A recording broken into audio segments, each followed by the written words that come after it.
I'm Anna Grueninger. And I'm Eva Parker. And welcome back to Teacher Room Tours. We're going to be touring Mrs. Peresie's room C547.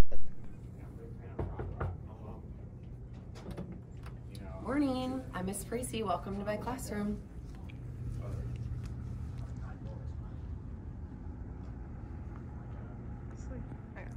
So what's on here? So on my bookshelf, I have two kind of important things to me that I think about every day when I walk in. I taught these little girls how to read when they were in first and second grade. I was in high school, and so they just kind of remind me of like why I do what I do, and it's just kind of meaningful to me. And then these are the boys that I feel like kind of taught me how to coach. And so I coach varsity now, but this was a younger team. We won a national championship a few years ago, and I just feel like they kind of inspired me to like be the varsity coach that I am.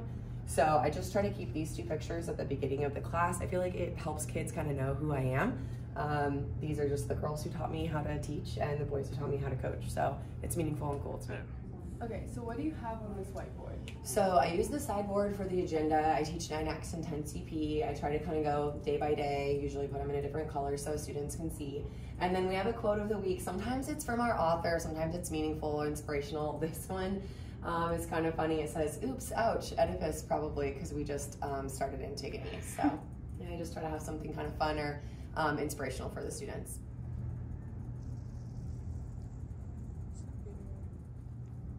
Here in the front of the room is the board and her desk area.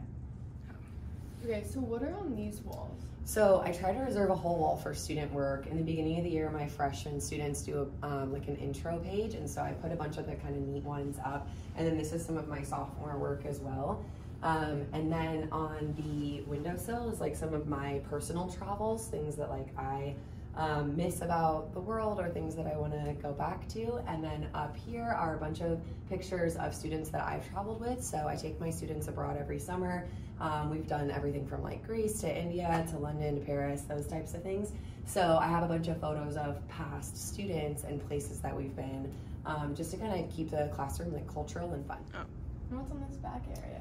So I try to keep the back wall for student responses. So we have like a lot of pictures of my students and some of their responses to our unit questions.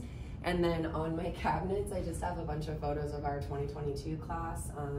My varsity team this year was my most talented, but also like my most invested. I've been a varsity coach here for 6 years, and so these seniors, the last 4 years, have like really built and invested with me. So when we made our senior boards, I just like snagged a bunch of photos of them because they're my favorite class in a really long time. So I try to keep them up. It brings me happiness, and I just like think it's kind of fun to have past like alumni. Okay, and then lastly, what's hanging up here? So some of these are really old, but I just think they're some of the most awesome examples of student work. Some of them are the bio poems from the first day of school, and other times it's just something that students have given me that I think is neat. So it's kind of just like a wall of fame, if you will. I put them up all throughout the years. Some of these students have already graduated, but I just think it's fun. When you teach underclassmen, they're in the building for a long time, so I like to keep their work up for a lot of years. So I just kind of keep the ceiling for like my past students.